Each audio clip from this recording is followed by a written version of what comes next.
È una grande vittoria contro il Bologna venerdì, dove tra l'altro è stato anche lei vicepresidente, dove avrà sicuramente lasciato un pezzettino di cuore. A dire il vero ci ho lasciato un pezzettino di fegato.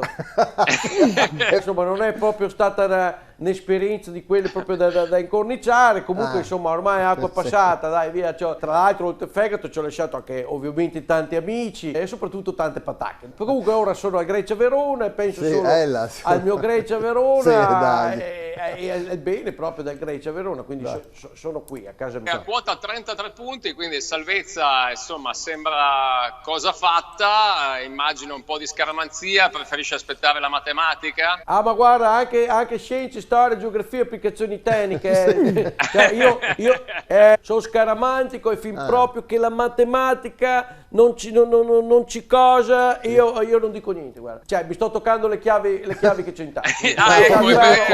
Mazzi di chiavi in tasca, no, nel senso, bisogna, come diceva una mia amica che faceva la commessa alla Upin, mai dare niente per scontato se non ve n'è la certezza. Sì. Per esempio, no? È come se tu fai la corte è una bella patacca, no? Eccolo qua. Ecco, lo sapevo. Cioè, tutto ti dà da pensare che insomma che con quella lì si timbra il cartellino, capito come, no? Sì.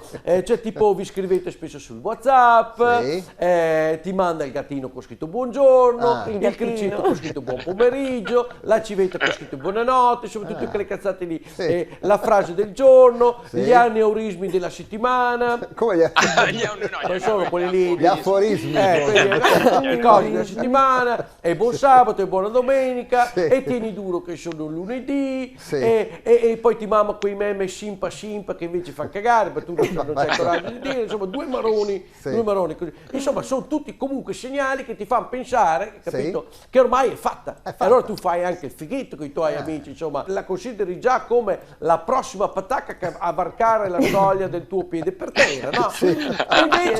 E invece sul più bello, capito, che stai per organizzare un invito a cena con finale a 9 settimane e un giorno, hai capito? Lei ti rifila un 2 di picche che sembrano 3, dicendoti ma cosa ti sei messo in testa? Cioè, se una tipa ti manda i gattini, i criceti e tutte quelle cose lì e gli aneurismi, vuol dire insomma che ci sta, no? Insomma, per chi mi hai preso, capito? Insomma, cancella pure il mio numero, anzi ti blocco sul WhatsApp che facciamo prima, insomma, e tac, hai capito? Tac, un bel 2 di picche che sembrano 3 e resti lì col cerino in mano, ma di una delusione, guarda, che neanche la canzone dell'Imagination. Delusion.